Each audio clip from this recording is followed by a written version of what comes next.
STV. నా పేరు శ్రావ్య. బులెటిన్లో అప్డేట్స్ చూద్దాం. హైదరాబాద్ బాచుపల్లిలోని వాసవి గ్రూప్ అపార్ట్మెంట్ ఎదురుగా ఫ్లాట్ ఓనర్లు ఆందోళనకు దిగారు. 2024 సంవత్సరంలో అపార్ట్మెంట్ నిర్మాణం పూర్తి చేయాల్సి ఉండగా ఇప్పటి వరకు కనీస పురోగతి లేదని, తమ డబ్బులు తమకు తిరిగి చెల్లించాలని ఫ్లాట్ ఓనర్లు డిమాండ్ చేస్తూ ఆందోళనకు దిగారు.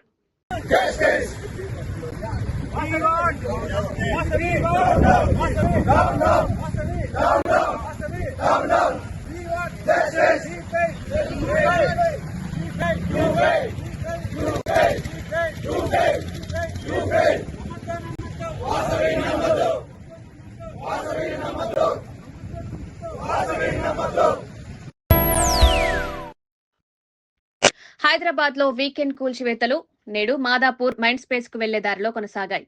పలు షాపులను అధికారులు కూల్చివేశారు.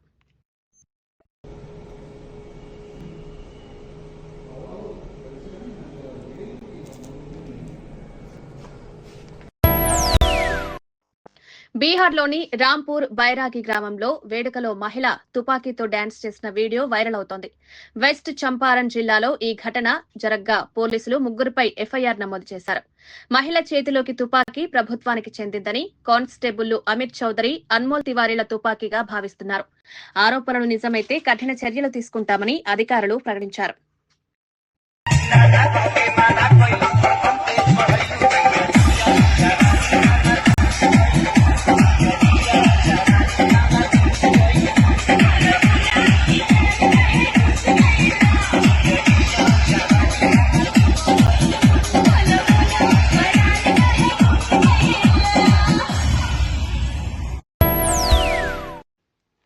డెబ్బై 75 వయసున్న ఈ బామ్మ స్టన్నింగ్ డాన్స్ చూసి అందరూ షాక్ అయ్యారు.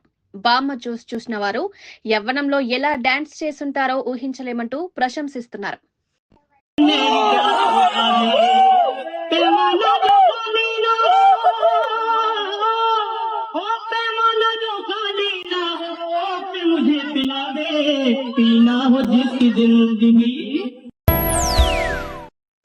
ప్రధాని నరేంద్ర మోదీ కర్ణాటకలోని ఉడిపిలో కొలువైన శ్రీకృష్ణ మందిరాన్ని దర్శించుకున్నారు. అర్చకులు, కమిటీ సభ్యులు ఆలయ మర్యాదలతో స్వాగతం పలికి స్వామి దర్శనం కల్పించారు.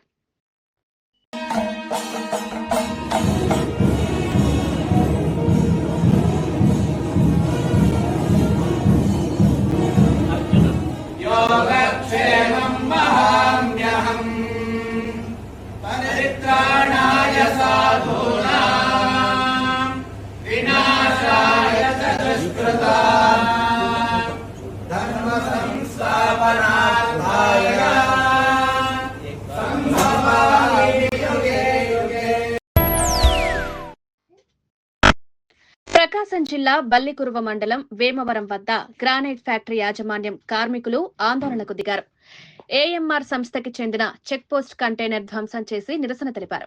అడ్డగోలు వసూలు చేస్తున్నారంటూ టీడీపీకి నేతలు సైతం ఆందోళనకు దిగారు. ఏఎంఆర్ పేరుతో ప్రభుత్వం దోచుకుంటుందని ఆగ్రహం వ్యక్తం చేశారు.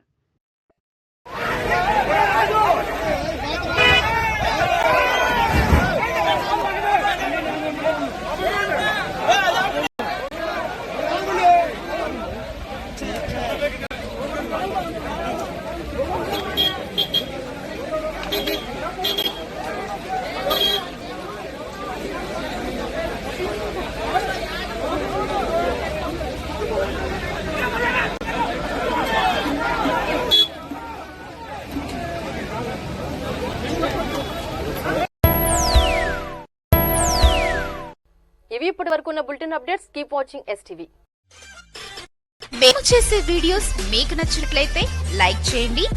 అలాగే మరిన్ని ఇంట్రెస్టింగ్ అప్డేట్స్ కోసం మా ఎస్టీవీ తెలుగు ఛానల్ ని సబ్స్క్రైబ్ చేసుకోండి.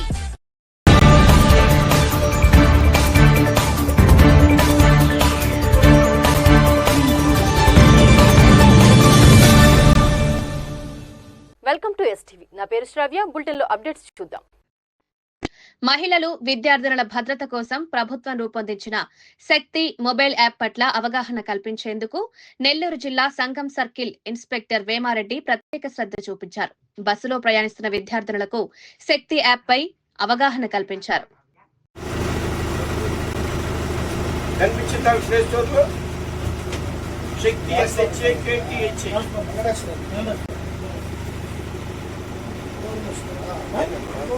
ఎలా పని పోయిస్తుంది? ఈరోజు ఫంక్షన్ చేస్తారు కానీ అంత లేట్ అయిపోయింది ఈ పాటికి లాస్ట్ హాఫ్ అది డౌన్లోడ్ చేయండి. అనంతరం ఇంకొక నెంబర్ అడిగిద్ది. మీకు ఇంకొక ఇంపార్టెంట్ అమ్మగారి నెంబరు, నాన్నగారి నెంబరు, బ్రదర్ నెంబరు దానికి ఇవ్వండి. నెక్స్ట్ ఆ డీటెయిల్స్ అన్ని మీ డ్రైవర్కి నెంబర్ ఇచ్చా కదా, ఎవరు చేసుకుంటారు అనేది ఒక పేపర్ మీద రాసి వాట్సాప్ పెట్టుకున్నాం. నేను బాగుంటుంది. ఓకేనా?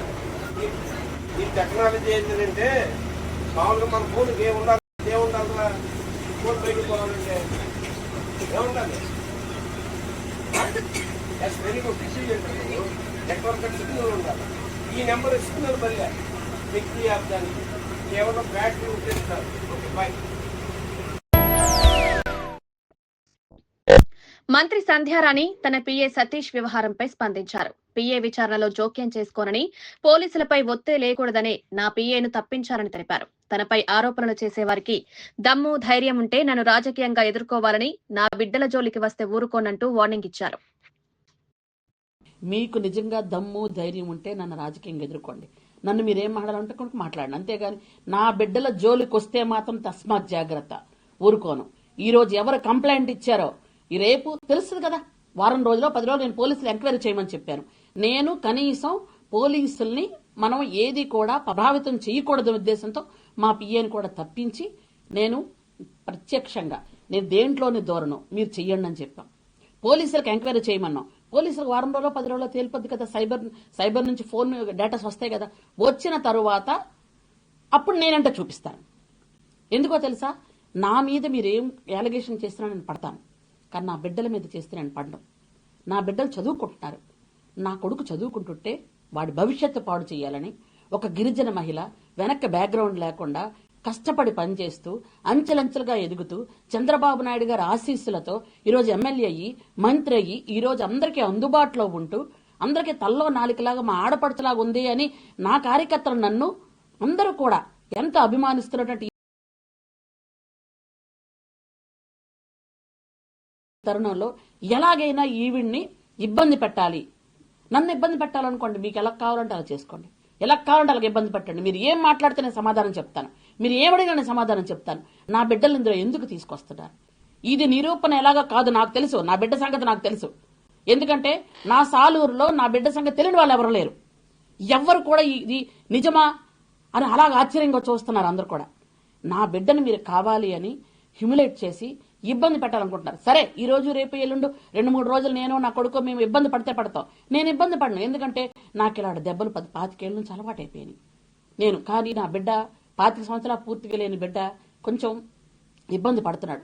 కానీ తెలుస్తుంది వారంకో 10 రోజులకో, అప్పుడు చెప్తాను నేను. ఎవరు కేసు పెట్టారు, ఎవరు పెట్టించారు అన్నీ బయటకు వస్తాయి పోలీసుల ద్వారా. బయటకు వచ్చిన తర్వాత అప్పుడు చట్టం న్యాయం తన పని తను చేసుకెళ్తుంది గ్యారంటీగా.